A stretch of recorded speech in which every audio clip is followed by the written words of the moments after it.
Albert Einstein once said, "Everybody's a genius. But if you judge a fish by its ability to climb a tree, it will live its whole life believing that it is stupid."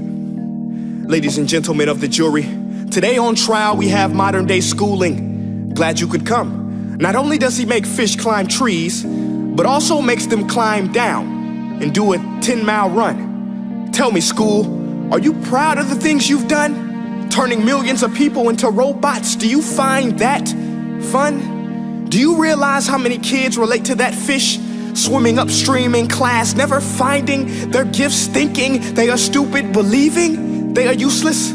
Well, the time has come, no more excuses. I call school to the stand and accuse him of killing creativity, individuality, and being intellectually abusive.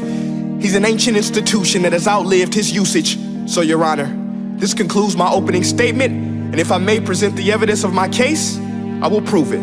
Proceed. Exhibit A. Here's a modern day phone. Recognize it? Here's a phone from 150 years ago. Big difference, right? Stay with me. Here's a car from today, and here's a car from 150 years ago. Big difference, right? Well, get this. Here's a classroom of today, and here's a class we used 150 years ago. Now, ain't that a shame? In literally more than a century, nothing has changed. Yet you claim to prepare students for the future? But with evidence like that, I must ask, do you prepare students for the future or the past? I did a background check on you and let the record show that you were made to train people to work in factories, which explains why you put students in straight rows, nice and neat, tell them sit still, raise your hand if you want to speak, give them a short break to eat, and for 8 hours a day, tell them what to think. Oh, and make them compete to get an A letter which determines product quality, hence grade A of meat. I get it. Back then, times were different. We all have a past. I myself am no Gandhi. But today, we don't need to make robot zombies. The world has progressed. And now we need people who think creatively, innovatively, critically, independently, with the ability to connect. See, every scientist will tell you that no two brains are the same. And every parent with 2 or more children will confirm that claim. So please explain why you treat students like cookie cutter frames or snapback hats, giving them this one-size-fits-all crap. Watch your language. Sorry, Your Honor, but if a doctor prescribed the exact same medicine to all of his patients, the results will be tragic. So many people would get sick, yet when it comes to school, this is exactly what happens, this educational malpractice, where one teacher stands in front of 20 kids, each one having different strengths, different needs, different gifts, different dreams, and you teach the same thing the same way? That's horrific. Ladies and gentlemen, the defendant should not be acquitted. This may be one of the worst criminal offenses ever to be committed. And let's mention the way you treat your employees. Objection. Overruled. I want to hear this. It's a shame. I mean, teachers have the most important job on the planet, yet they're underpaid? No wonder so many students are short-changed. Let's be honest, teachers should earn just as much as doctors, because a doctor can do heart surgery and save the life of a kid, but a great teacher can reach the heart of that kid and allow him to truly live. See, teachers are heroes that often get blamed, but they're not the problem. They work in a system without many options or rights. Curriculums are created by policymakers, most of which have never taught a day in their life. Just obsessed with standardized tests. They think bubbling in a multiple choice question will determine success. That's outlandish.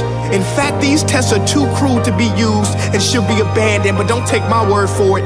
Take Frederick J. Kelly, the man who invented standardized testing, who said, and I quote, "These tests are too cruel to be used and should be abandoned." Ladies and gentlemen of the jury, if we continue down this road, the results will be lethal. I don't have much faith in school, but I do have faith in people.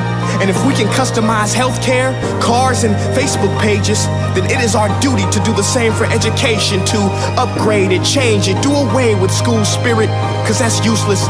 Unless we're working to bring the spirit out of each and every student, that should be our task. No more Common Core. Instead, let's reach the core of every heart in every class. Sure, math is important, but no more than art or dance. Let's give every gift an equal chance. I know this sounds like a dream, but countries like Finland are doing impressive things. They have shorter school days, teachers make a decent wage, homework is non-existent, and they focus on collaboration instead of competition. But here's the kicker, boys and girls. Their educational system outperforms every other country in the world. Other places like Singapore are succeeding rapidly. Schools like Montessori, programs like Khan Academy. There is no single solution, but let's get moving. Because while students may be 20% of our population, they are 100% of our future. So let's attend to their dreams, and there's no telling what we can achieve.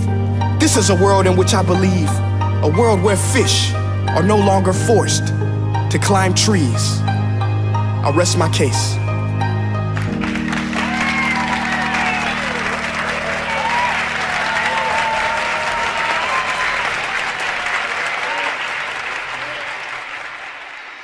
Hey guys, my name is Prince EA, and I want to say thank you so much for watching my video. But now, I want to know what you think. How can we together create a more efficient, effective, and just better future of learning? I want you to visit nestday.com/preorder the future and share your thoughts and ideas on the topic. Peace. Okay, so what do you think of the points that were made in this video? I think he's got valid points, and each person should be treated as an individual and not as a group.